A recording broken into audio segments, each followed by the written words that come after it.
ஈரானோட tankers, oil டேங்கர்ஸ்லாம் இருக்கு இல்லையா, அமெரிக்காவோட பிளாக்கேட தொடர்ந்து பிரேக் பண்ணிக்கிட்டே இருக்கு.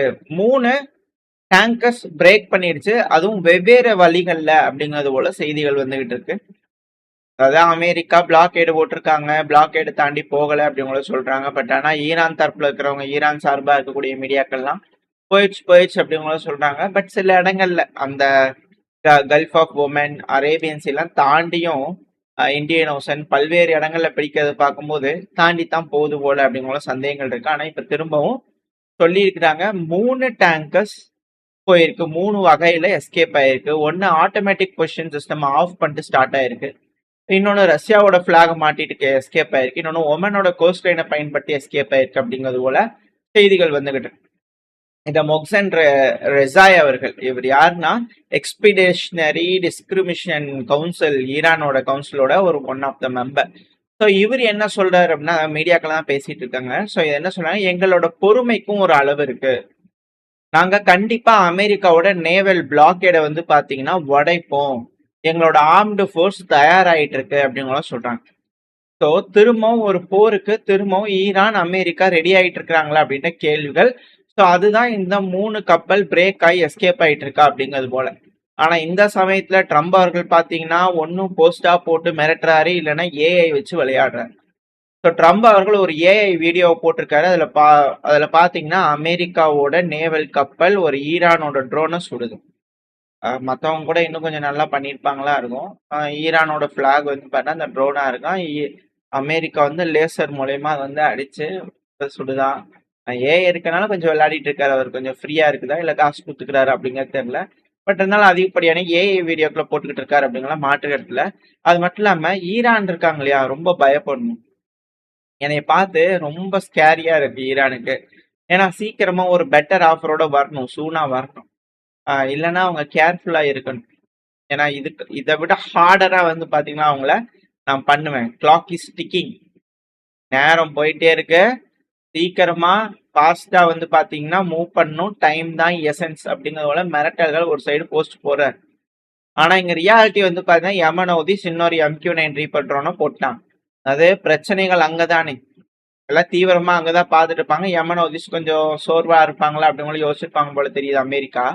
உன்னை விட்டு பார்ப்போம் அப்படிங்கிறத விட்டோடனே டப்புன்னு போட்டாங்க. ஸோ MQ-9 ரீப்பர் ட்ரோனை யமனோதிஸ் போட்டு விளாடுறாங்க உள்ள வந்து பாத்தீங்கன்னா. அதனால எதுவுமே பெருசா செய்ய முடியல. எண்ட் ஆஃப் ரீப்பர் எரா அப்படிங்கிறது போல எல்லாம் செய்திகள் பார்க்க முடியும். நம்ம அடுத்த பையில பார்க்கலாம். பட் MQ-9 ரீப்பர் ட்ரோனை வந்து பாத்தீங்கன்னா போட்டு தள்ளிட்டாங்க ஹவுதிஸ். ஸோ இது மிக பெரும் அளவுல இழப்புகளை ஏற்படுத்தும். ஏன்னா பொருள் சேதம் தானே. அவங்களோட ட்ரோன்கள் எல்லாம் ரொம்ப காஸ்ட்லி, குவாலிட்டி அப்படிங்கிற சொன்னாங்க. இதெல்லாம் ஸ்டாலின் அவர்கள் சொன்ன ஒரு விஷயம் தான், இங்க இல்ல, நான் அது ஜோசப் ஸ்டாலின் அவர்கள் ஒரு விஷயம் சொல்லியிருந்தாரு. குவாலிட்டிங்கிறதே ஒரு சாரி குவான்டிட்டிங்கிறதே வந்து பாத்தீங்கன்னா ஒரு குவாலிட்டி இருக்குங்க அப்படிங்கிறது போல ஒரு பழமொழி, ஒரு பழைய விஷயம் வந்து பாத்தீங்கன்னா அவர் தரப்புன்னு சொல்லப்பட்டிருந்தது.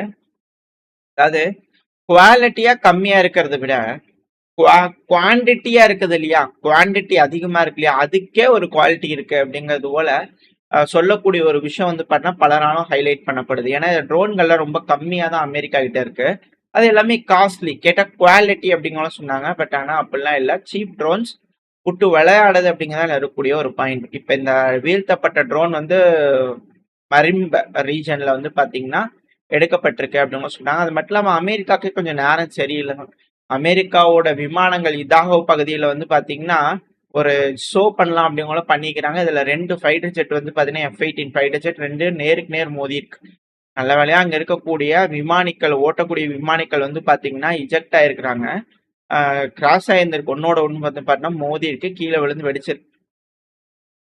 அமெரிக்காவுக்கு கொஞ்சம் இக்கட்டான சூழ்நிலை அப்படிங்கிற மாற்று கருத்துல. ஆனா மிடில் ஈஸ்ட்ல உச்சகட்ட பதட்டத்துல வந்து பாத்தீங்கன்னா இருக்கு. UAE இருக்கிறாங்க இல்லையா, 3 ட்ரோன்கள் மேற்குல இருந்து வந்திருக்கு, எங்களோட பகுதிக்குள்ள நுழைஞ்சு எலக்ட்ரிக்கல் ஜெனரேட்டர், அதுக்கப்புறம் இன்னர் பெரிமீட்டர்ல இருக்கக்கூடிய நியூக்ளியர் பவர் பிளான்ட்டுக்குள்ள வந்து பாத்தீங்கன்னா பராக் பவர் பிளான்ட்டுக்குள்ள வந்து பாத்தீங்கன்னா அட்டாக் நடந்திருக்கு அப்படிங்கிற சொல்றாங்க. ஏன்னா இந்த தர்ஃபா ரீஜன்ல இந்த நியூக்ளியர் பவர் பிளான்ட்லாம் அடிக்குது அப்படின்னா, ட்ரோன்கள் அடி விழுகுது அப்படின்னா இன்னர் பிளான்ட்டுக்குள்ளேயே நடந்திருக்குன்னா, இந்த அணுக்கசிவு அப்படிங்கிற ரேடியேஷன் லீக் இது போல விஷயங்கள்லாம் நடந்துச்சுன்னா மிக பெரும் சிக்கலாயிரும். யார் இது போல வேலைகள் செய்யறது அப்படிங்கிற அச்சங்கள் இருக்கு. ஒன்ஸ் இது போல ட்ரிகர் ஆரம்பிச்சுன்னா மாறி மாறி அணு உலையை அடிச்சுக்கிட்டாங்க அப்படின்னா அணு ஆயுத போரா மாறிடும். மிடில் ஈஸ்டே வந்து பாத்தீங்கன்னா நரக பூமியா மாறிடும். அதனால உலகமே பாதிப்படைய ஆரம்பிச்சிடும் அப்படிங்கிற மாற்று கருத்துல இது எப்படி எல்லாரும் அணுக போறாங்க அப்படிங்கறத பார்க்கலாம். ஏன்னா டைம் ஆக இந்த எஸ்கலேஷன் அப்படிங்கிறது வந்து பார்த்தா உச்சகட்டத்துல இருக்கு. ஒன்னு ரஷ்யா உக்ரைன்ல மாறி மாறி 1000 ட்ரோன்கள் ரெக்கார்ட் அடிச்சிட்டு இருக்காங்க. உக்ரைன் அனுப்புறாங்க, ரஷ்யாவும் அனுப்புறாங்க. மாறி மாறி ஹெவியான ஒரு அட்டாக் அன்சைட் நடக்குது.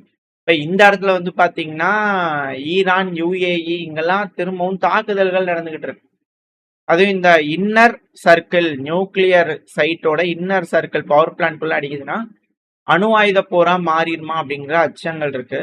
ஸோ ஈரானோட அஃபீஷியல்ஸ் இருப்பாங்க இல்லையா, ஸோ அவங்க என்ன சொல்றாங்கன்னா தெஹரான் இந்த அரசாங்கத்தை குறிப்பிடுறாங்க இல்லையா, நாங்க ரெடியா இருக்கோம். யுனைடெட் அரப் எமிரேட்ஸோட கோஸ்ட் லைன், பெக்ரீனோட கோஸ்ட் லைன் இருக்கிறது எல்லாத்தையும் நாங்க சீஸ் பண்றதுக்கு ரெடியா இருக்கோம்.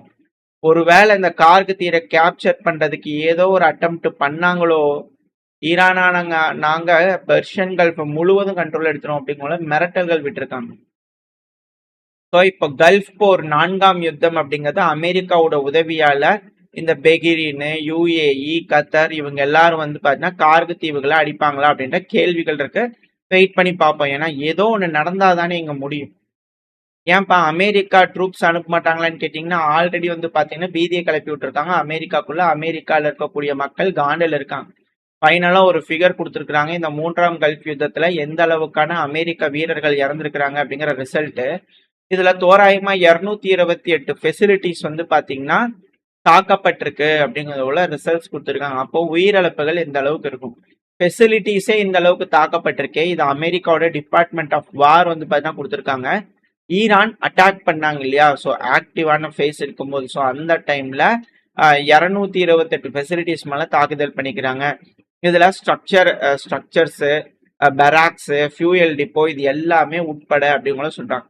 ஸோ இழப்புகள் அப்படிங்கிறது ஒரு சைடு அதிகரிச்சுக்கிட்டு இருக்கு. ஸோ மிடில் ஈஸ்டை பொறுத்த வரைக்கும் திரும்பவும் இந்த எஸ்கலேஷன் அப்படிங்கிறது இருக்கு. இந்த எஸ்கலேஷன் ஒரு புது பரிமாணம் அடைஞ்சிருக்கா, மிடில் ஈஸ்ட்ல இருக்கக்கூடிய நாடுகளுக்குள்ள, கல்ஃப் நாடுகளுக்குள்ள யுத்தம் ஆரம்பிக்குமா, அதுவும் இந்த போக்குவரத்துக்காக, வர்த்தக பாதைக்காக யுத்தம் ஆரம்பிக்குமா அப்படிங்கிற அச்சங்கள் இருக்கு.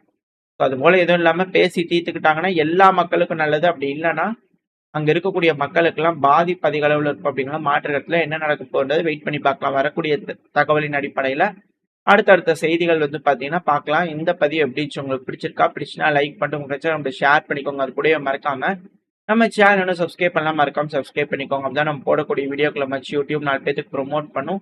உங்களோட அன்பாதரவும் எனக்கு எப்ப இருக்கும்னு நம்பிக்கையில அடுத்த சந்திக்கிறேன். Stay safe, by.